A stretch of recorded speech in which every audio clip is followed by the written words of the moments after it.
নড়াইলের মানুষের বিরুদ্ধে আর বিচার চাইবো না। মানে কষ্ট নাই এই কথাটা ভুল, মানে কারো প্রতি রাগ ক্ষোভ এগুলো কিছুই নাই।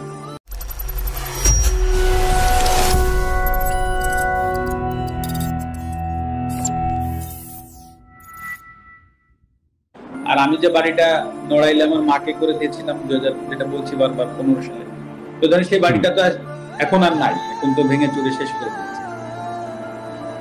তো অনেকেই বলেছে যে বাড়িটার আসলে এখন তুমি চাইলে, বা আমার বাবাকে বলেছে যে আপনি একটা মামলা করে রাখতে পারেন, কে বা কারা, অনেক অনেক ভিডিও টিডিও তো আছে, দেখেছি।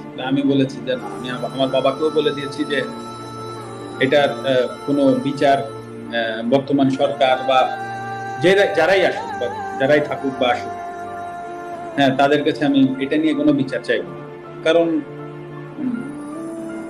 এটা আমার কাছে মনে হচ্ছে যে আসলে এই বাড়িটা তো আসলে যশোর থেকে এসে বা খুলনা থেকে এসে বা ঢাকা থেকে যে কেউ ভাঙে। হ্যাঁ, নড়াইলের মানুষ কোনো না কোনো জায়গা থেকে উঠে এসে ভাঙছে। তো আসলে আমি নড়াইলের মানুষের বিরুদ্ধে আর বিচার চাইবো না। তো যেটা হয়ে গেছে ওটা আমি একসেপ্ট করে নিচ্ছি। হয়তো বা আমার কাছে, আমি এভাবে একসেপ্ট করে নিচ্ছি হয়তো বা আমার কোনো ভুল ছিল, আমি কোনো ভুল করেছি, হয়তো বা তার জন্য ওনারা হয়তো বা এসে ওটা করেছে।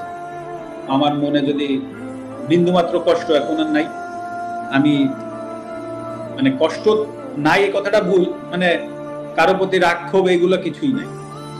তো আমিও আশা করব নড়াইলবাসীর প্রতি যে আমার কোনো ভুলে বা কোনো জায়গায় যদি কষ্ট হতে থাকে, তো আশা করি তারা তো একটা স্টেপ নিয়েছে, তারাও আমাকে এই জায়গা থেকে ক্ষমা করবে। এটাই আমি আশা করি, এর বেশি কিছু না।